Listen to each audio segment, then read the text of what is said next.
बच्चों, नित्य English lab में आपका स्वागत है। चलो चलते हैं हिंदी ज्ञान के गुरुकुल में। बच्चों, आज हम कक्षा 10 के हिंदी काव्य में सूरदास के पद नामक काव्य संग्रह के अगले पद का सुंदर प्रस्तुतिकरण करेंगे। ध्यान दें बच्चों, जब हम किसी कविता को, किसी पद को जितने भाव से पढ़ते हैं उसका उतना ही बढ़िया अर्थ स्पष्ट होता है। तो बच्चों, आओ हम सबसे पहले इस पद को भाव से पढ़ते हैं, उसके बाद इसके अर्थ को स्पष्ट करते हैं।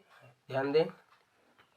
किलकत कान्ह घूटुर वहीं आवत, किलकत कान्ह घूटुर वहीं आवत।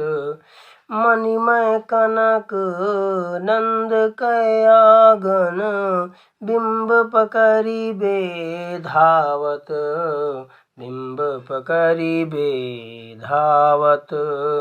कबहु निरखी हरि आपु छाह को, करशौ पकरन चाहत, करशौ पकरन चाहत। किलकी हंसत राजत द्वैदतियाँ, पुनि पुनि ती अवगाहत, पुनि पुनि ती अवगाहत।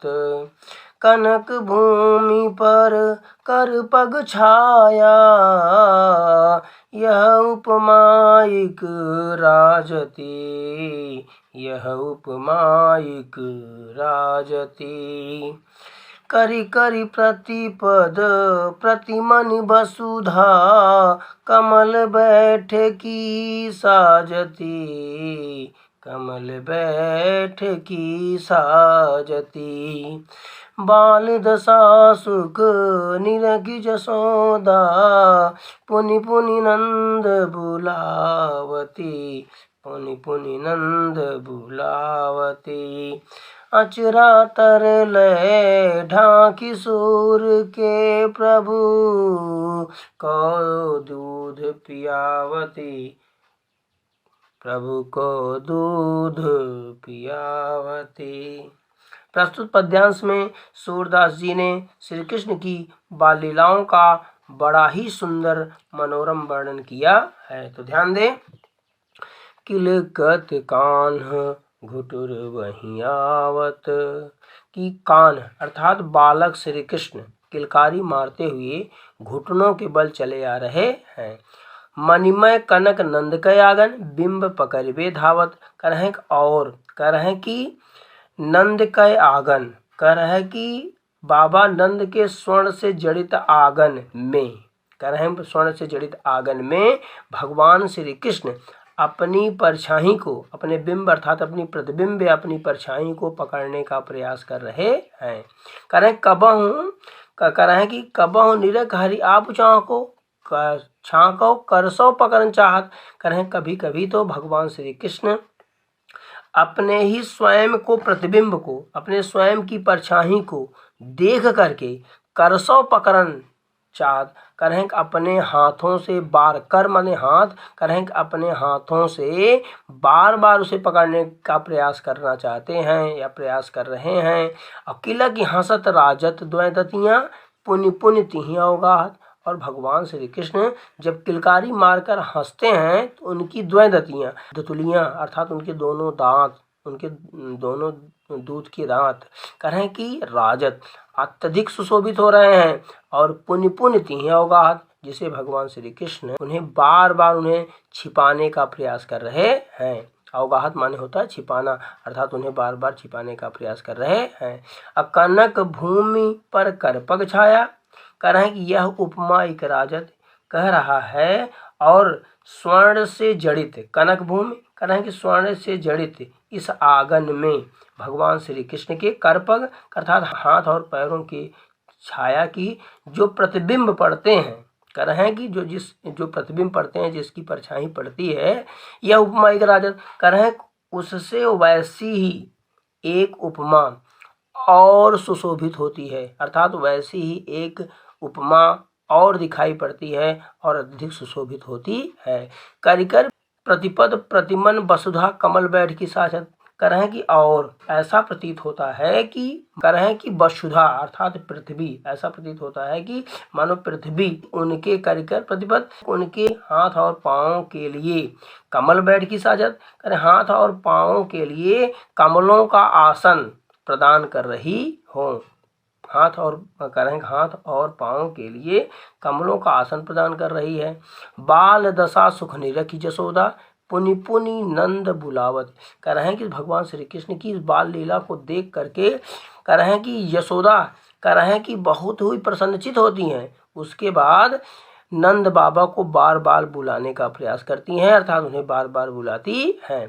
और अचरा तर लय ढांकी, कह रहे हैं कि और अपने आंचलों के नीचे भगवान श्री कृष्ण को ढक करके कह रहे हैं कि वह भगवान श्री कृष्ण को दूध पिलाती हैं। इस प्रकार से कह रहे हैं इसका अर्थ स्पष्ट होता है। ध्यान दें, इसी कड़ी में हम इसका काव्य सौंदर्य भी देख लेते हैं। काव्य सौंदर्य में पहली हम विशेषता लिखते हैं, तो पहली विशेषता इसकी होगी कि प्रस्तुत पद में सूरदास जी ने भगवान श्री कृष्ण की बाल लीलाओं का बड़ा ही स्वाभाविक और बहुत सुंदर वर्णन किया है। और दूसरा कह रहे हैं कि इस पूरे पद में कह रहे हैं वात्सल रस की व्यंजना की गई है। और भाषा में ब्रज भाषा का सुंदर प्रयोग हुआ है। और अलंकारों में अनुप्रास अलंकार और उत्प्रेक्षा अलंकारों का मतलब भरा रूप दिखाई देता है। कह रहे हैं कि इस प्रकार से काव्य सौंदर्य पूरा होता है। और इसी कड़ी में हम अगले पद को सबसे पहले भाव से पढ़ते हैं, उसके बाद उसके अर्थ को स्पष्ट करते हैं। ध्यान दें, मैं अपनी सब गाय चरई हूँ, मैं अपनी सब गाय चरई हूँ, प्रात होत बल के संग जई हूँ, तेरे कहे न रही हूँ।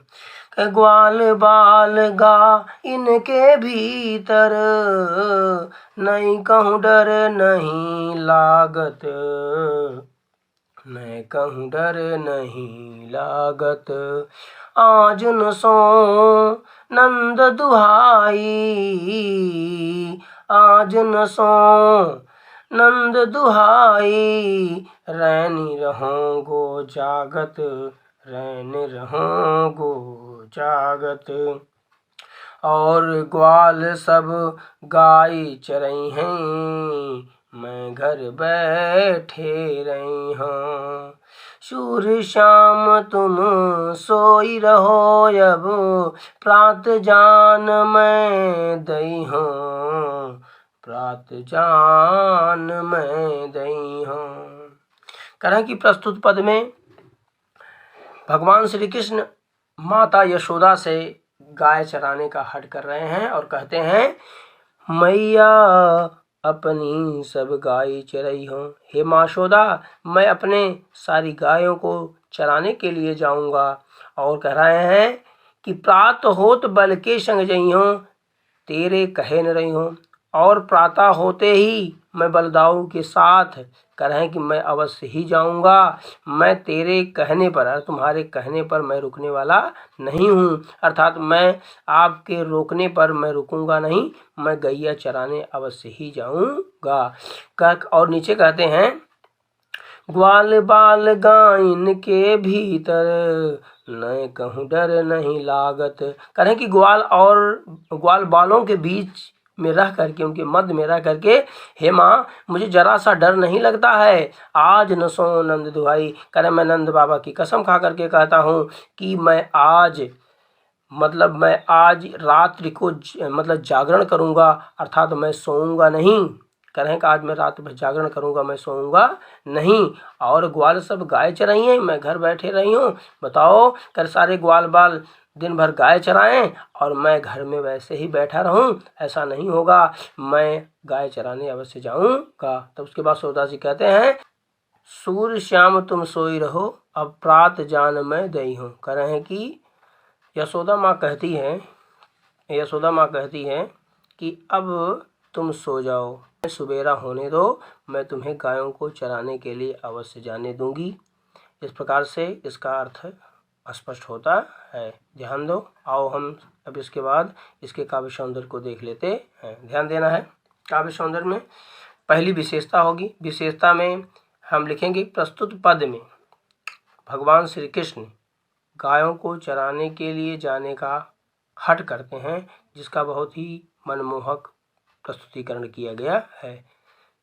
करें कि इसमें ब्रजभाषा का सुंदर प्रयोग किया गया है, अनुप्रास अलंकार है और वात्सल रस है और गेय पद है।